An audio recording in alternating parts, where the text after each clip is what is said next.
We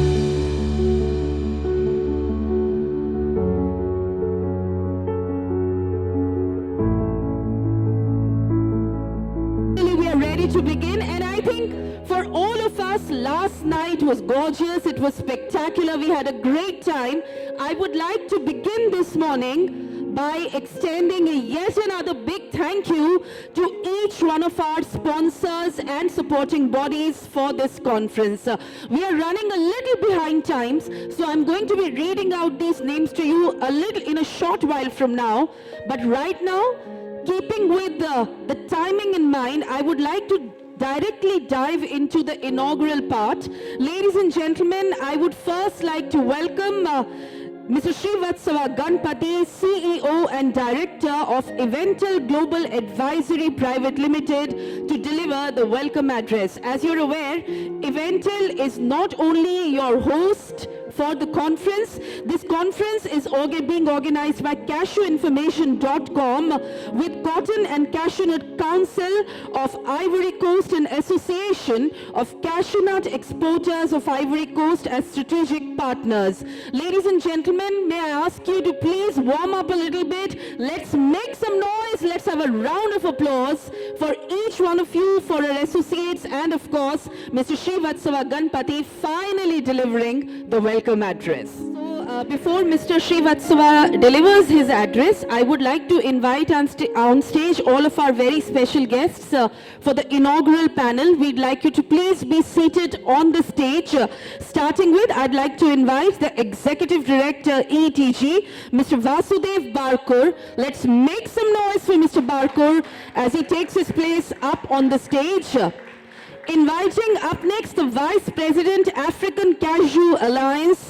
Let's make some noise for Mr. Boubacar Konta. And finally, ladies and gentlemen, last but not the least, one of the luminaries of the cashew business and the global cashew supply chain, I would like to invite on stage the President of Western India Cashew Company, the former Chairman Global Cashew Council and former Chairman of Cashew Export Promotion of India.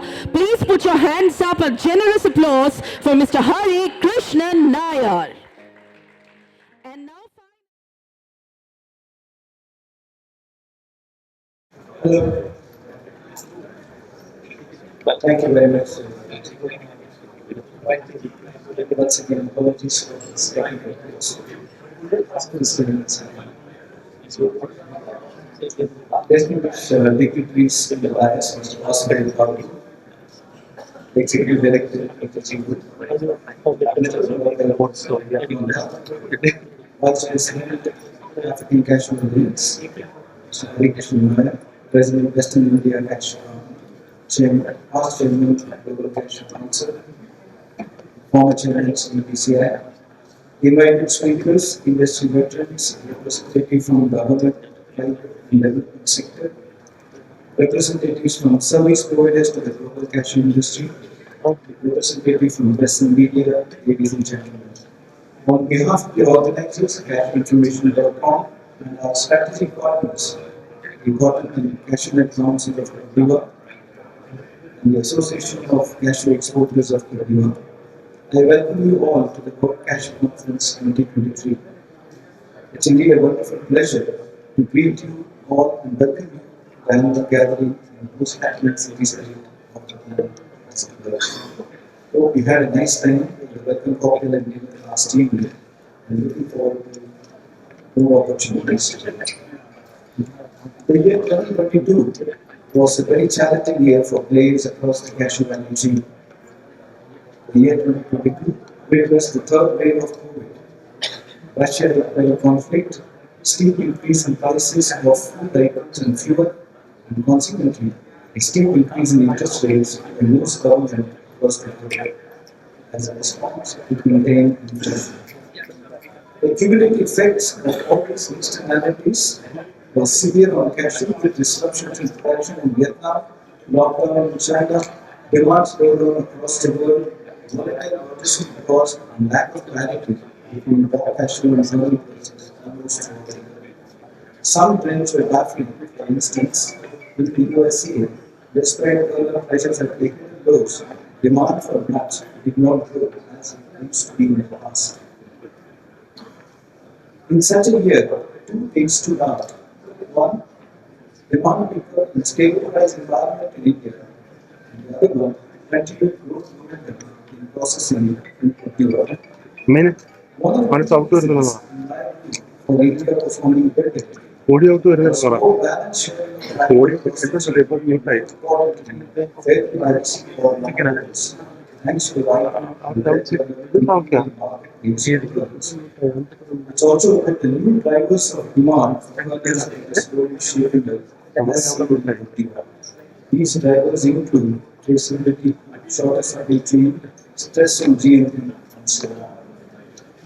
What we expect in 2023, for sure, higher cost effects as we already seen before, higher cost pressure in inflation and wages, perhaps a pickup in demand for and the reduction in differential between goods and increases in CPI. Earlier this week, I was at the Gulf and met up with several industry veterans. I placed for you some of the questions that came up during my conversations with some of them. One, what's the fair price for raw cashews?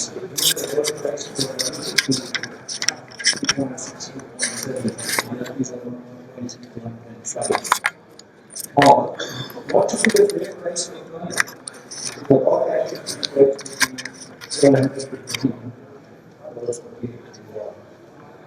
In a scenario where raw cashew supplies are growing faster, what does the industry plan to do to promote and grow the demand for plants?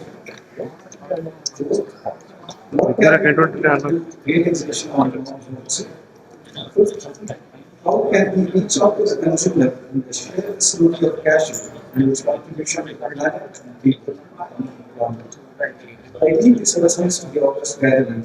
We said for the close to the answers to the course of the next 2 days. We have access about 500 delegates from 260 companies and 24 countries. We have packed agenda for this conference in Korea and Japan. We have 8 technical sessions, we have about 47 experts, and we have 21 exhibitors, 3 country champions. So please make the best use of this opportunity.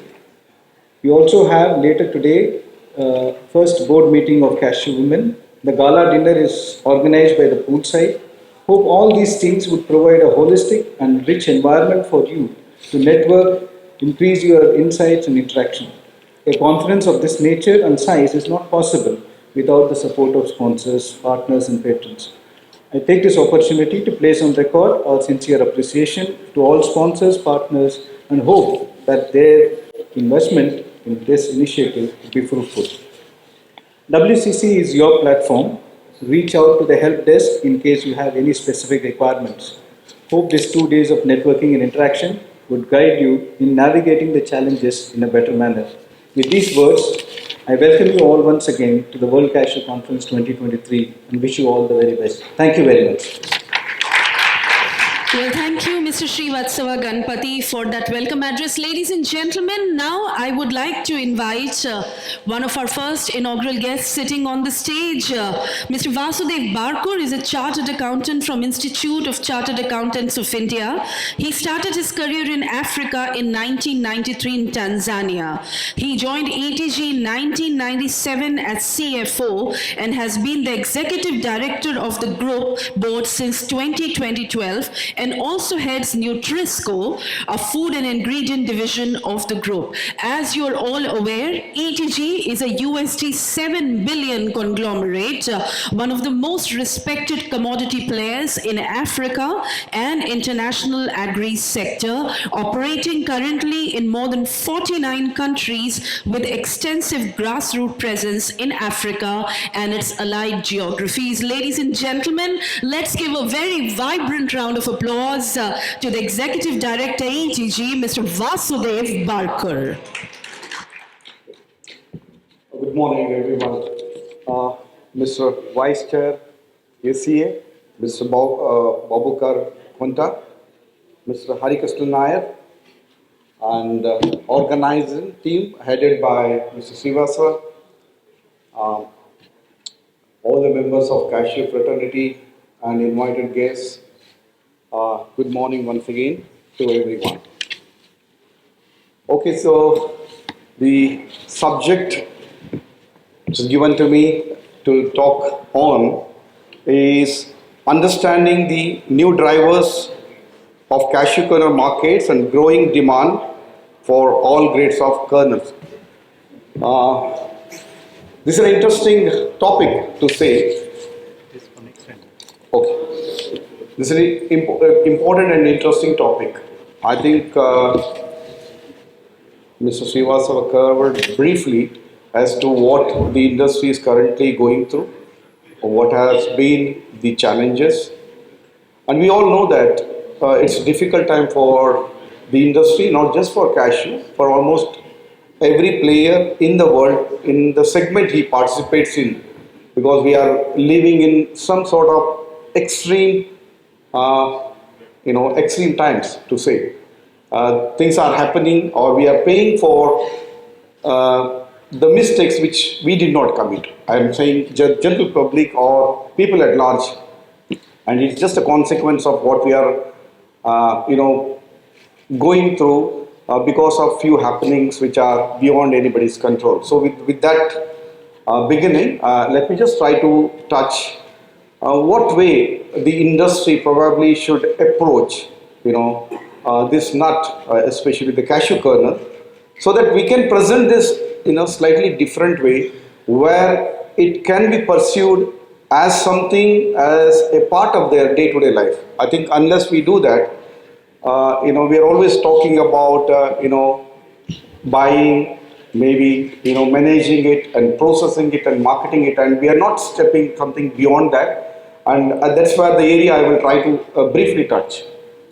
So, some of the possible future industry drivers, which currently I'm sure many of us are endeavoring to do, but we need to, I think, move in this direction, which I thought, are some of those areas, and it may not be inclusive of all the areas, there may be other more, but what I noticed, I'm just trying to put it across.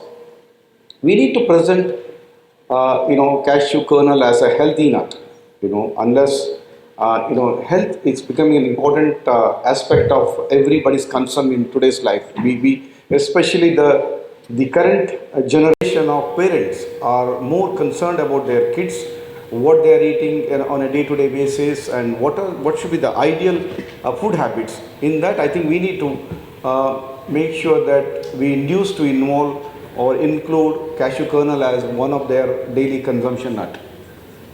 And also an indulgence nut. What is indulgence is basically, we all believe in eating chocolate, right? Whenever we go somewhere or our kids go somewhere, they eat chocolates. What chocolate? Chocolate is cocoa. It's also a product which we are part of. But the nut should be a part of that kind of indulgence. So somewhere, the cashew has not participated there good enough. I think this is another area, I think, for the eminent value adders who are present here. I think we should focus on how do we take it as also an indulgence nut, where people, for the, when they are at home, when they are, I think, spending time, how this can be part of their indulgence, nut. As a green nut, I'm just going to present a small protein table in the next chart. So why it is a green nut? Cashew nut is a protein substitute. As you know, it is a protein substitute, and cashew nut has all the health components. I will try to present that separately, but again, from a greenhouse gas emission point of view, it has the minimum emission. That's also I'm going to, try to quantify what kind of emission it has. And we all know that we rely on many things for protein. Maybe it is animal protein, it could be, pulses protein. In that segment, cashew kernel has the least emission, greenhouse gas emission. And other things are, people and world is focusing on sustainability as a way forward. Everyone wants what we do is sustainable, not just for as an industry, for the world. The ecosystem is quite, we all know that we are facing a challenging ecosystem which is bothering everyone, all of us. We all think, most of us think, what would happen for our next generation and generation next. So there is a challenge in that context. The sustainability practices and certification practices would definitely add more value to the cashew kernel, where you can be part of a bigger multinational organization who may be in whatever the field they are, maybe chocolate manufacturers, maybe somebody doing the value added products in the advanced world. I think this is one way of we getting there, certifications and traceability.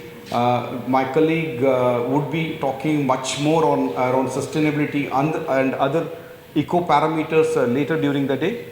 So I'm sure you will be touching more of that. And sustainable growth practice, this is another thing which is we all know, which I touched previously also, that how do we ensure that the cashew industry practices sustainable growth practices, which again I'm going to touch separately in another slide.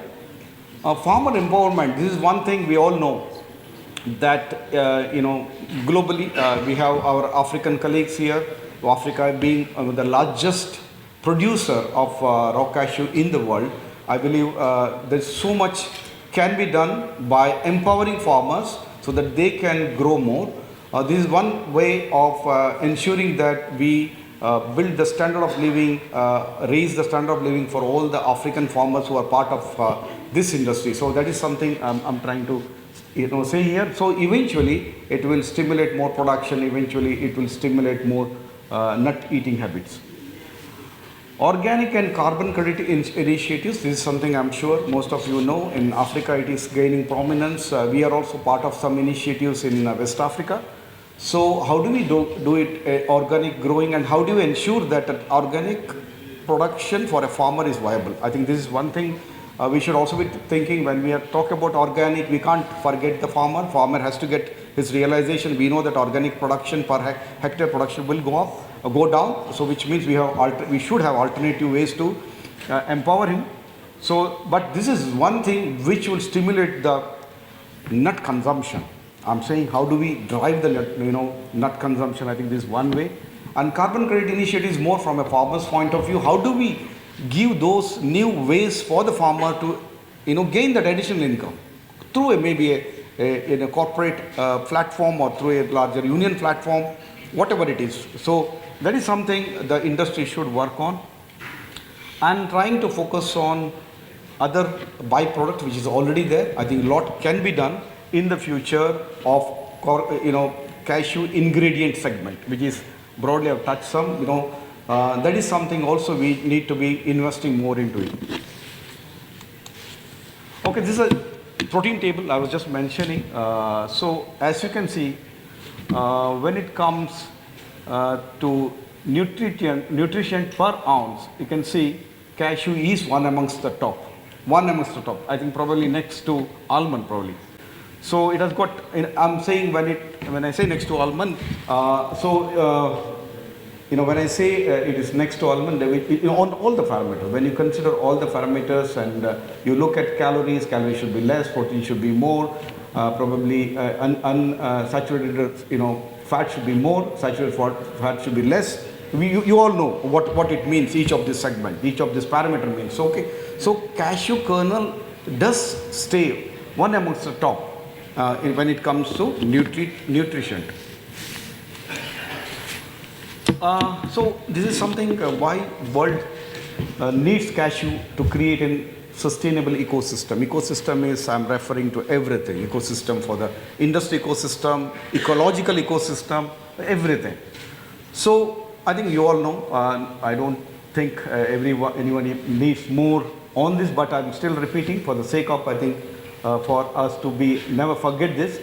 So cashew provides livelihood for more than 3 million farmers, 3 million families. I'm not saying farmers. So family means again you can add, or you can multiply by 3 or 4. That's the kind of people it really caters for their livelihood. This is on the basis of the production, and its majority of its production base is Africa. And cashew processing, creates direct job employment for more than 600,000 people. And cashew, raw cashew provides a million job opportunities. You know how people are involved in the value chain. So this is a huge, generator of employment. So the revenue generation of the Cashew is more than $6 billion. It is substantial. More than $6 billion of revenue it generates. So which is phenomenal revenue generation. And if you get into value addition, this 6 billion can be 10 billion. So this is something we need to be focusing on. And this next point is very, very interesting. Next, all the 3 points are very interesting. So we are all talking about, carbon emission, which is a big issue. I'm sure all of us have that awareness that carbon emission is a big thing. It's a subject which is talked about everywhere, in every platform. So carbon, is well managed by cashew trees. So carbon stock in a full cashew tree, it ranges from 100 to 200 trillion, per hectare, and being one of the highest. No tree is capable of holding carbon stock like the cashew tree. And the CO2 absorption, what is in the atmosphere, cashew tree can absorb the best amongst any tree. So its absorption capacity is up to 75,000 tons per hectare per year, which is again one of the highest. So these two factors are very, very essential, which we need to market it. I think we need to market to the world. So greenhouse emission, which I just touched earlier, is the lowest for 100 grams of protein. So which is 0.26 kg in terms of nuts. So this is, I'm saying, in the sequence of protein table. If you talk about animal protein or the plant protein or any protein, nut protein is one of the least greenhouse emission. Okay, here I'm just saying what the industry, the people here, the people who are connected to the people here, what we may have to do. I think this is something just my thoughts, which is open for discussion when have that platform to discuss. So we need to promote the brand equity. Cashew kernel, nobody is promoting. We are all promoting in our limited way. Maybe at our organization level, maybe at some association level, maybe at some country level, some at platform level. But globally, we still need somebody, that how almond is promoted, how pistachio is promoted, how walnut is promoted. So there's much bigger machine works behind it to promote that. What we are doing for our cashew and cashew kernel, I believe we need to come up with some strategy where we need to have a global platform, where we need to create a brand for itself. Once it becomes a brand, every mother will feed her kid with, cashew kernel. I think we need to do that. Maybe a global platform. Even the industry people keep talking about we having a global platform. This is something we have been talking with, Cashew Info team also for a while. We need to do that. I believe this is something we should seriously, debate on, discuss on, probably eventually be able to come up with some action points. And this next point is something which I have been mentioning. We need to make it as a part of a common man's nut consumption habit. I think that's where, the cashew has to step in. And everybody should, next point is sustainable value. Everybody who is connected to the value chain should get benefited, which Srivastava was just mentioning earlier. Everybody should get a benefit of it. Then everybody lives happily, everybody grows happily, everybody participates happily. Eventually, cashew kernel stands to get benefited. We are all stand to get benefited.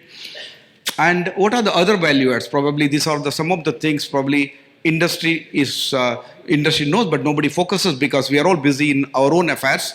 So how do we derive or drive other initiatives? Cashew apple, we know that how much is cashew, when we are growing 4.5 million tons of raw cashew in the world, how much of cashew apple we are producing, we all know. What can be done? Number of things could be done. So this is what I try to just touch upon.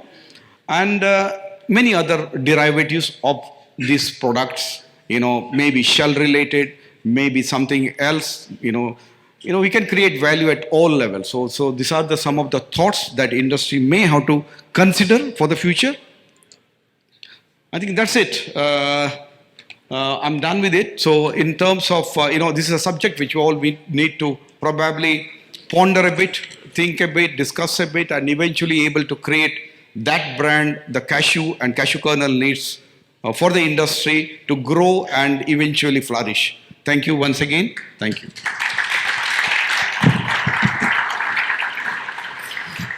Well, thank you so much, Mr. Barkur, and what an interesting start to the conference. Ladies and gentlemen, I was watching very closely as Mr. Barkur was talking and couldn't help but notice as he talked about the health impact of cashews, industry drivers, and of course, the products that are derived from cashews. So let me tell you, I come from a gorgeous place called Goa in India, and let me tell you, the best product produced out of cashew is none other than the cashew feni. And I don't know about bodies, but it has a great health impact on my mind each time I take a couple of drinks of that. So ladies and thank you. As we move on, let me bring on our next speaker onto the stage.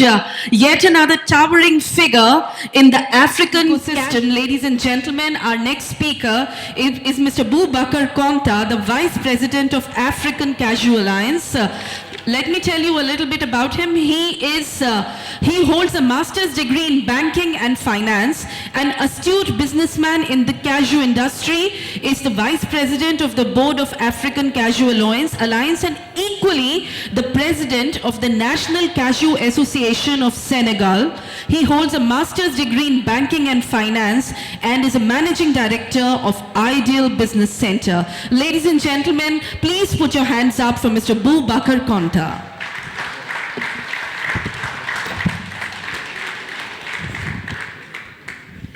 Ladies and gentlemen, we've seen some of you approaching us and asking if we have these presentations in French. Yes, we do. And the initial plan of the entire conference was that these two screens that you're seeing on the either side, the presentations were supposed to be running in English and French simultaneously. You do know that unfortunately we've had a bit of a technical glitch. We are trying very fast to rectify it, but nevertheless, please bear with us and you will get these presentations online a little later as well. Thank you so much for your cooperation.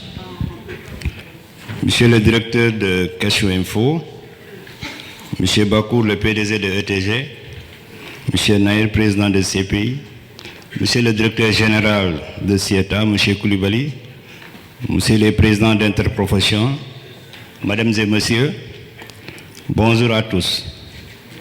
Je vous apporte les salutations du conseil d'administration et de la direction de l'Alliance africaine de la noix de cajou ACA. Je félicite l'équipe de Cashew Information pour cette nouvelle édition de World Cashew Conference et nous apprécions l'invitation qui nous a été faite d'être parmi vous ce matin. Il ne fait aucun doute que l'agriculture joue un rôle important dans l'économie mondiale et que la noix de cajou a progressé et une contribution considérable dans la mesure où elle fournit des emplois à des milliers de personnes et réduit ainsi la pauvreté, en particulier dans les pays africains. Au cours des 15 dernières années, la production africaine de noix de cajou a connu une augmentation de 7 à 8%, représentant plus de 60% de la production mondiale. L'année dernière, le continent a cependant connu une inflation qui a entraîné une hausse du prix de la noix de cajou, rendant difficile le stockage par les transformateurs locaux. Par conséquent, la noix de cajou est exportée hors Afrique. Il est clair que l'Afrique ne peut pas transformer tous ses produits maintenant. Je souhaite toutefois utiliser cette plateforme pour demander à nos partenaires et acheteurs internationaux d'envisager d'investir au moins dans le processus primaire. Outre la création d'emplois évidente qui en doute, prenons en considération la sécurité alimentaire des noix ainsi que le coût du transport de point A au point B sous la forme brute. Pendant que nous y sommes, j'aimerais également encourager les transformateurs locaux à envisager des options de financement telles que le financement par apport de fonds propres, entre autres. L'ACA, en tant que responsable du secteur privé au sein du Conseil international consultatif du cajou, continuera à défendre les intérêts du secteur privé auprès des chefs de l'État. Actuellement, nous avons quelques 14 pays qui ont signé un accord avec le Conseil, y compris la Colombie. Je souhaite encourager les autres pays qui ne l'ont pas encore fait, notamment l'Inde et le Vietnam, à envisager cette possibilité afin que les intérêts de chacun soient pris en compte lors de la formulation des politiques. Mesdames et messieurs, il existe des opportunités inexploitées pour le secteur du cashew. Si les acteurs du secteur, les gouvernements et les organismes de réglementation, les partenaires financiers de développement et technique se réunissent, prennent leurs responsabilités et jouent collectivement un rôle dans le développement du secteur, des politiques habillantes et le contrôle des règles du marché, des informations précises et fréquentes sur le marché, de bonnes pratiques agricoles, des stimulants, l'accès à un financement spécifique pour les besoins de la noix de cashew et des réglementations sur la sécurité alimentaire, parmi beaucoup d'autres, pourraient peut-être résoudre les problèmes que nous rencontrons. C'est pour une approche plus globale de l'économie de la noix de cashew et de tout ce qu'il implique que des réunions de ce type sont indispensables. Depuis le début du WCC, l'Alliance pour le cashew africain, AK, s'est associée à Cashew Information pour des éditions précédentes réussies et c'est encore un honneur de faire partie de cette édition. Le World Cashew Conference s'est avéré au fil des ans être le lieu idéal pour les traders de noix de cashew et nous avons vu des puissances comme partager leurs expériences personnelles. Et alors que nous nous réunissons à nouveau pour discuter des questions importantes liées à la noix de cashew et partager les succès et les défis personnels, cela ne pourrait que confirmer davantage le fait qu'il y a eu plus de croissance potentielle pour la noix de cashew à travers le continent. L'Alliance pour le cashew africain accueille favorablement toute opportunité et tout partenariat visant à la croissance du secteur. Je souhaite également profiter de cette plateforme pour vous inviter tous à la 17e édition de la conférence et expo annuelle sur le cashew de l'ACA qui se tiendra du 18 au 21 septembre 2021 dans mon pays, le Sénégal. L'ACA est honoré de vous accueillir dans la belle ville de Dakar pour poursuivre l'engagement que nous avons commencé ici. Pour plus d'informations sur la conférence, l'inscription et le partenariat, visitez notre stand numéro 27 au pavillon. Permettez-moi de remercier ITC et les FNDAPS qui ont facilité notre déplacement. Et il ne fait aucun doute que l'avenir de l'industrie du cashew dépend d'initiatives telles que le World Cashew Conference et nous sommes honorés d'être associés à cet événement. Je vous souhaite à tous des échanges fructueux et merci.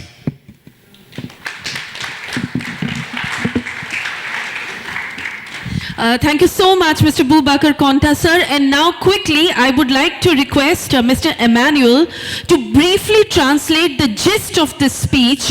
Of course, a full translation will be available to you, but he will just cover the salient points of the address. So, Mr. Boubacar will, first of all, thank the organizer for inviting ACA to the event, the World Cashew Conference 2023.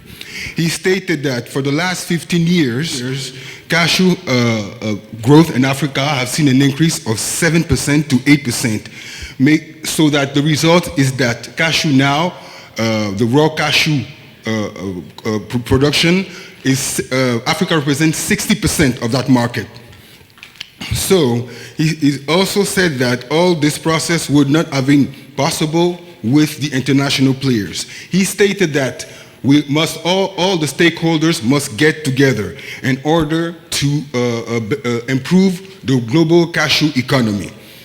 He's asking for the international stakeholders to invest in Africa, not only for the creation of jobs, but for the profit of everybody, for all the stakeholders. So it also encourages local processors to participate with their own fundings. Today, the International Cashew Council comprises 14 countries, plus Colombia. Now, he's asking for major stakeholders like India and Vietnam to also join the International Cashew Council, to be able to formulate policies that will reflect the international global economy. He also is asking for the international players to take responsibilities and providing a proper information so that the global cashew economy improves. Also, he stated that without the synergy created between the different partners, the African cashew industry would not have been what it is, and he encourages all the stakeholders to continue in that path. He's asking, he's stating that ACA, the African Cashew Alliance, will hold its next event in Dakar, Senegal, from September 18th to 21st, 2023. And for more information, to visit the stand of ACA, stand number 27. To finish, he really wants to thank Cashew Info for the invitation and also thank ITC, who has enabled ACA to participate in this event, the World Cashew Conference 2023, which is the most important global platform for international cashew. Basically, that's what he said. Well, thank you so much, Mr. Emmanuel, for bringing out the basic points of this address. Thank you so much, sir.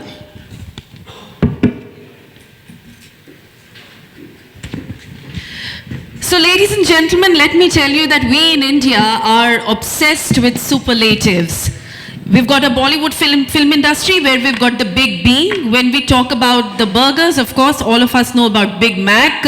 We know when we talk about cheese, we talk about the Big Cheese. But since we are talking about cashew, let me tell you that here also we have a big cashew in the house. Ladies and gentlemen, a personality so towering in the cashew ecosystem of not only India but internationally that nothing less than Big Cashew describes him. Ladies and gentlemen, Mr. Krishnan Nair is the president of Western India Cashew Company, the former chairman, Global Cashew Council, and former chairman, Cashew Export Promotion Council of India. Ladies and gentlemen, he's a postgraduate from the very prestigious IIM Kolkata, a former chairman of CII Kerala State Council, and a former member of the UNECE and an early stage investor in Kerala Angel Network. He has over 3 decades of experience in cashews and several accomplishments and awards to his credit. As you're aware, his company, the Western India Cashew, is the largest exporter of cashew kernels from India for retail and food ingredient use. It's indeed our privilege to have a visionary like him delivering the final address of the inaugural session. Let's give him a big round of applause, please.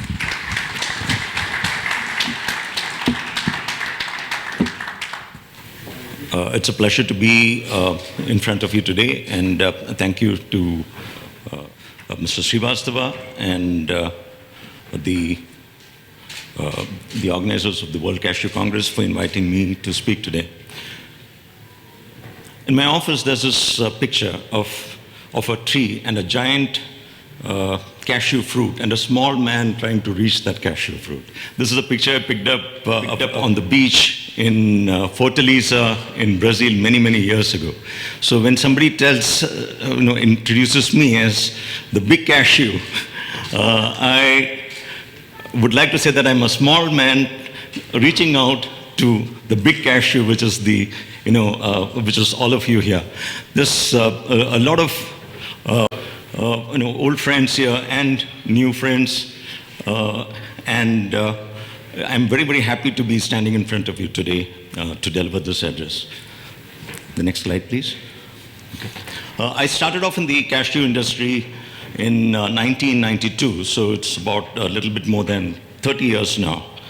So at that time, the big cashew, or the big man in the cashew industry in India was Mr. Gangadharan Pillai of the KPP group. And he used to talk to all of us, and he used to tell us about the year 2000 when the world crop was going to reach 1 million tons. And he would say, how are we going to market this product?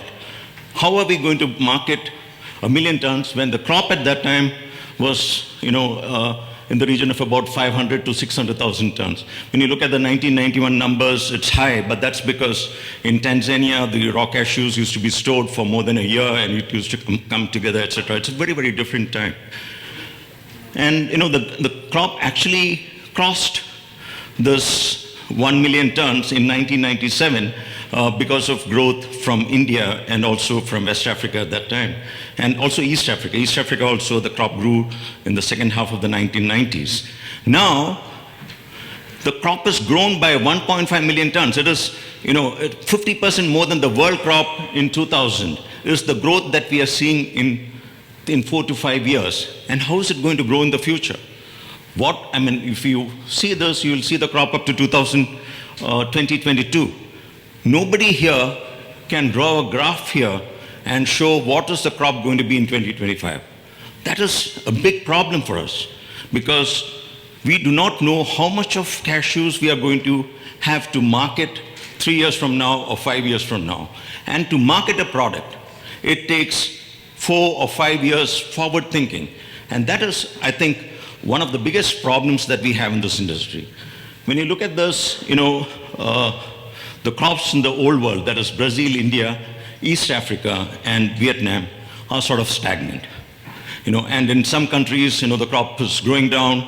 In some places, it's going down, etc.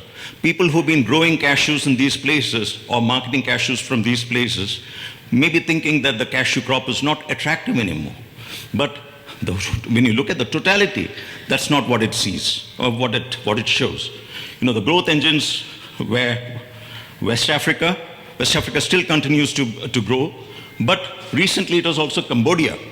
I've seen some friends from Cambodia here.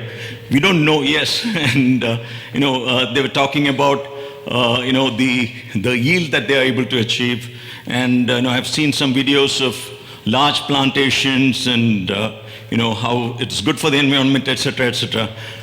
But it's also unproven. You do not know how resistant it is going to be to weather changes or to different type of other infestations or anything like that in particular years. So one bad crop in Cambodia could mean that year's total world production may be low. So as we go forward, we may also see more fluctuations in the world crop as it and that may affect the way we market product also. So another thing which you see here is that from 2020, 21 and 22, it looks flat, and again from 2014 to 2017 it looks flat. Is that really true? I don't think so, because the world crop today, the estimation is done by something of all of us, in some of these years I have made the presentation at the INC, and there have been others also. It's not that that we are trying to give a wrong number or anything like that. But what happens is that we talk to somebody or the other about what's the crop in this place, what's the crop in that place, and it is a poll basically. You poll people, understand what they say, and it's a poll of polls, and then we come up with some number, and that is what is presented every year. And before every election in every country, there are polls, and those polls do not reflect the reality of what finally happens at the end of each poll. So these numbers, when you talk about the crop, is something which we come to know at the end of the year. At the end of the year, you look at numbers, what's happened, shipments from this place to that place. You try to estimate in-country consumption in various countries, what's their stock left at the end of the year in these places, and then you try to come up with some numbers. So that's the only way we are able to estimate the crop today. This slide, I think the pink line actually shows the crop, the world crop, and the blue line shows the prices of cashews, the average price of cashews for the last 20 years. In 2004, 2005, I was presenting at in Berlin at the INC, and I was saying that cashew is a very stable price product. for the last 10 years, prices have not moved more than 20%. When you look at it today, since then, you see something completely different. Prices have been going up, there have been huge peaks, there have been huge falls, etc. So the prices have been steady since, for 15 years, and since then, what has happened to the product is, the pricing is frankly weird. There's so many of us here who are in the business of cashews. We've been in the business for many years. Put your hand on your heart and say that you've never lost money because of price fluctuations in cashews. I don't think any of you can say this, because the way prices have gone up and down in the last few years has been terrible. So why does this happen? I would say that, you see these two big peaks, 2011 and 2017. The 2017 peak actually happened when there doesn't seem to be any sort of a short crop or anything like that. It was just probably because, of wrong information in the market. And, the price is going up to that level. And the fall which has happened also, I think in, there's 1 year where it looks like it has gone up a bit.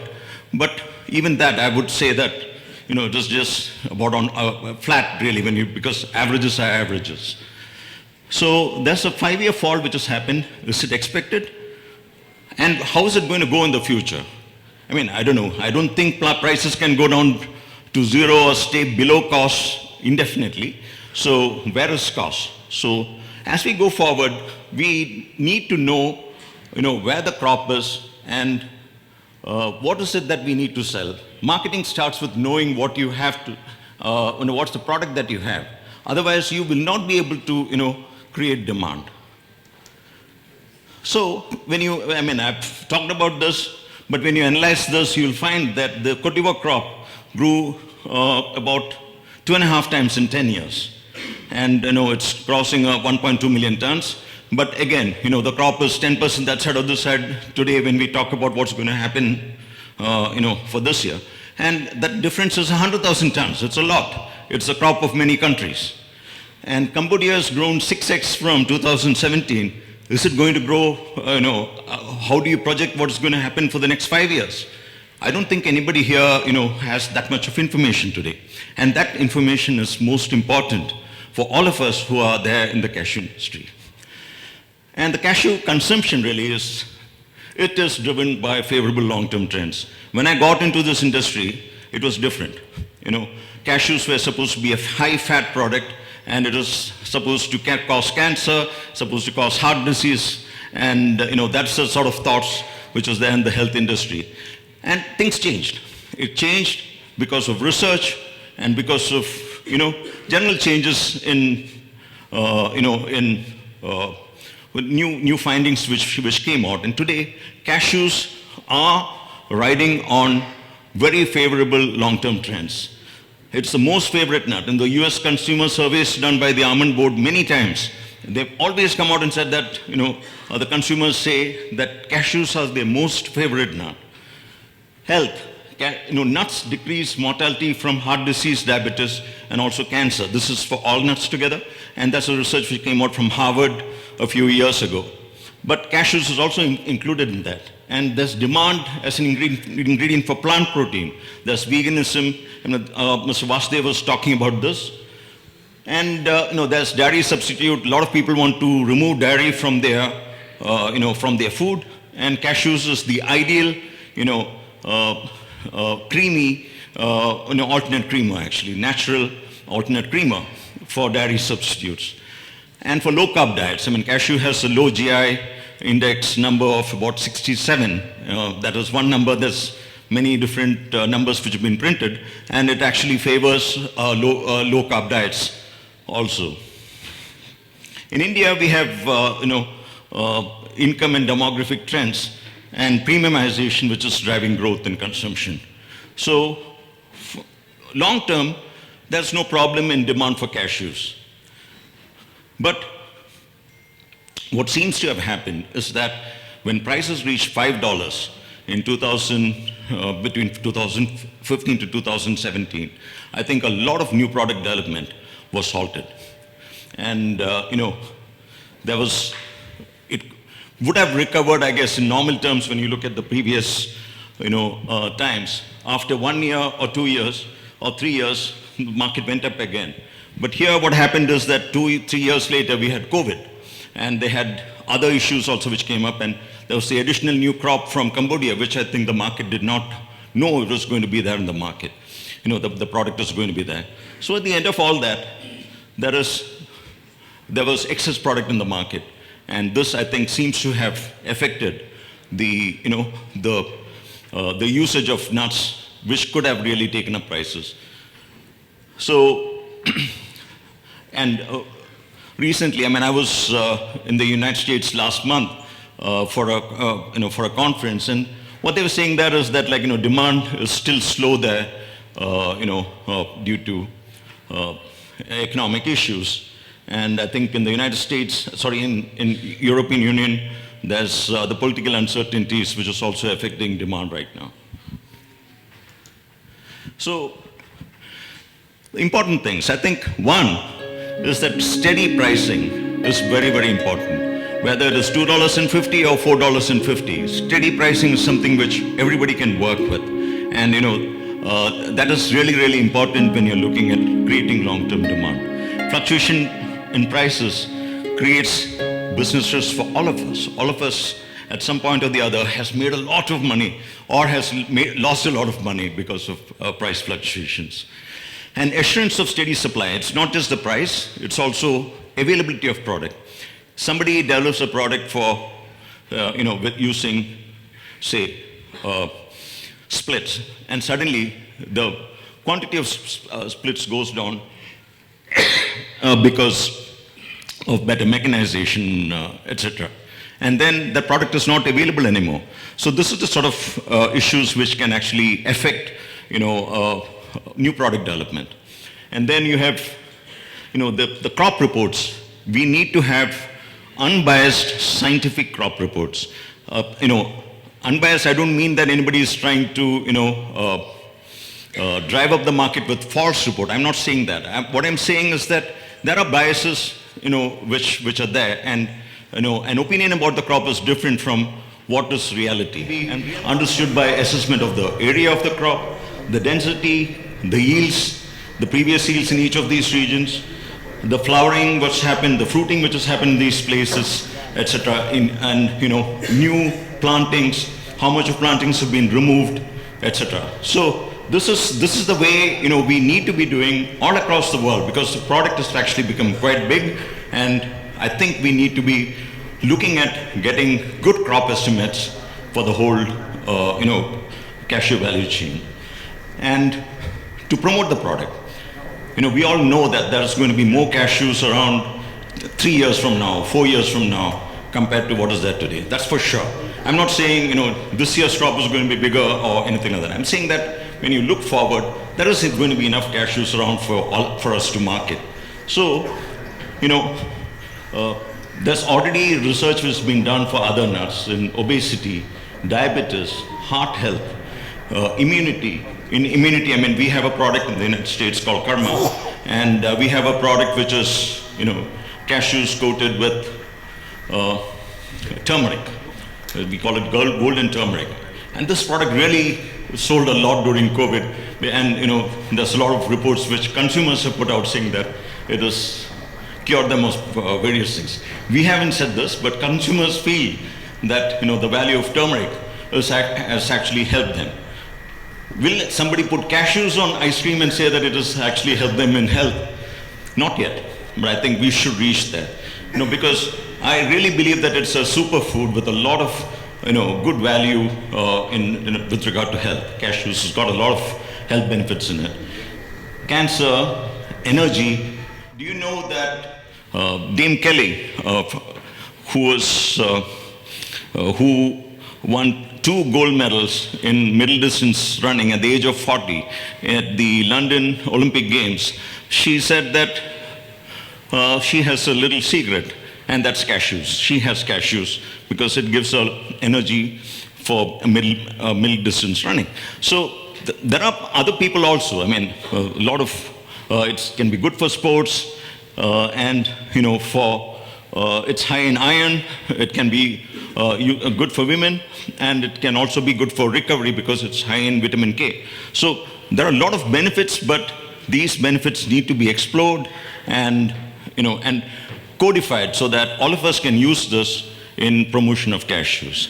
So we need authentic claims, and as we come up with new benefits, these benefits need to be promoted.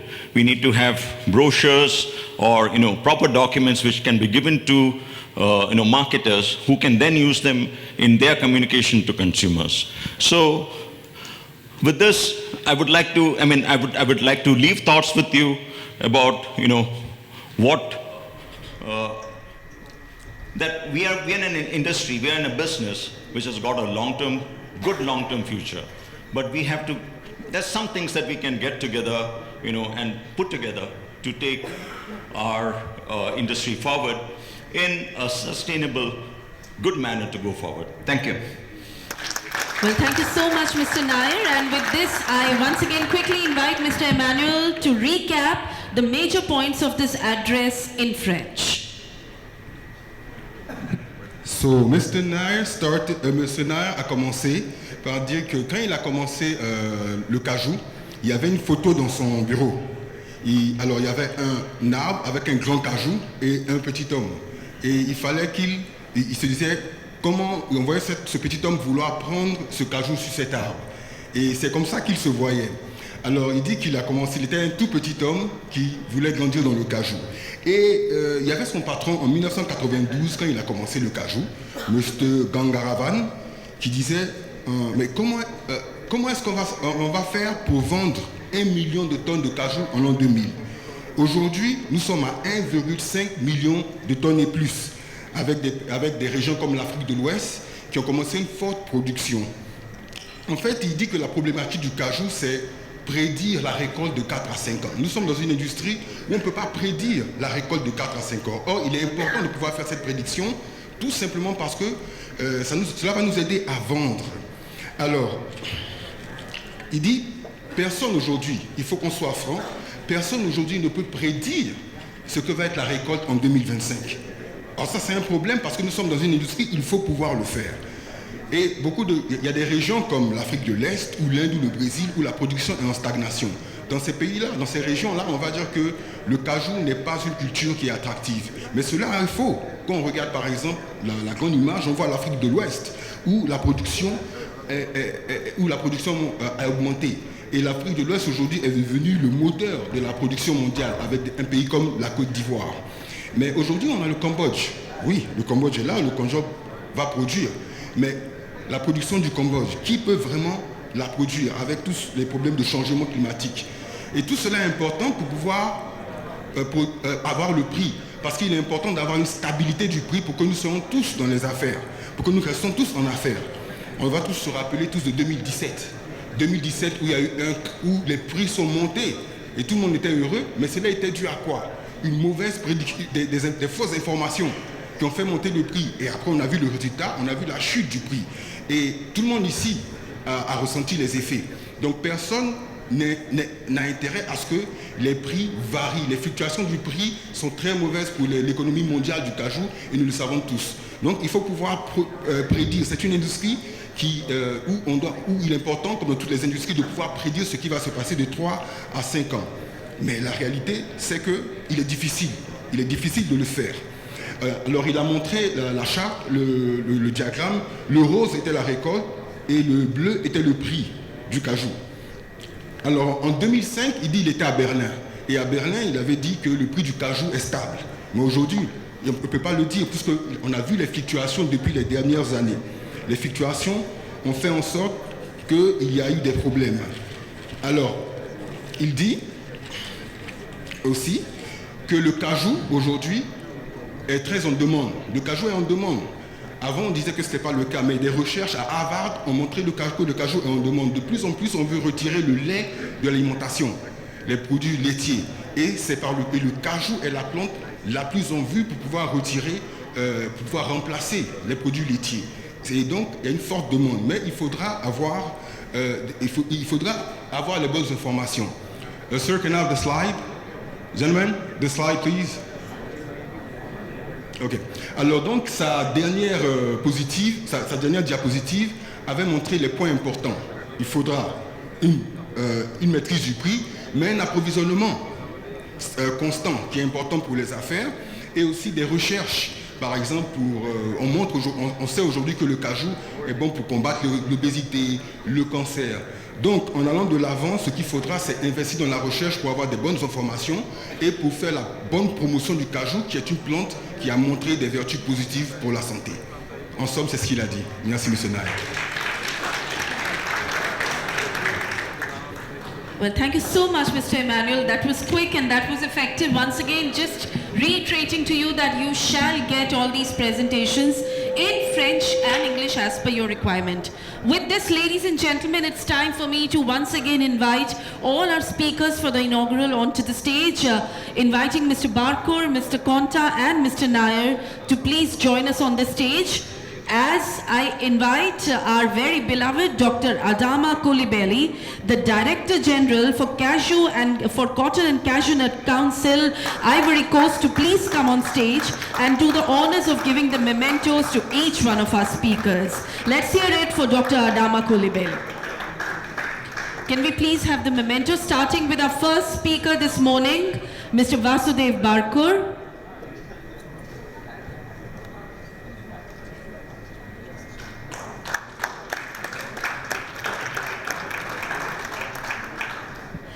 A big thank you going out to Mr. Konta for his presentation.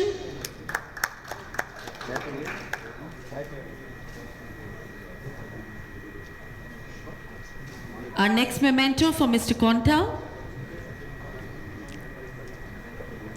A big thank you to the 5 people that are clapping. And finally, thank you, Mr. Nair, for your address on the podium, sir.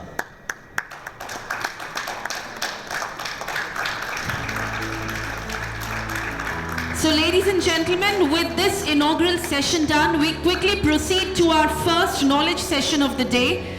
Before that, let me tell you also that as you step outside into the expo area anytime, make sure that you stop by at the Musk stall, because there is a lucky draw happening there and all you need to do is drop your visiting cards, and who knows, this might be your lucky day in Dubai. So make sure that you visit the Musk stall and do drop your visiting cards out there.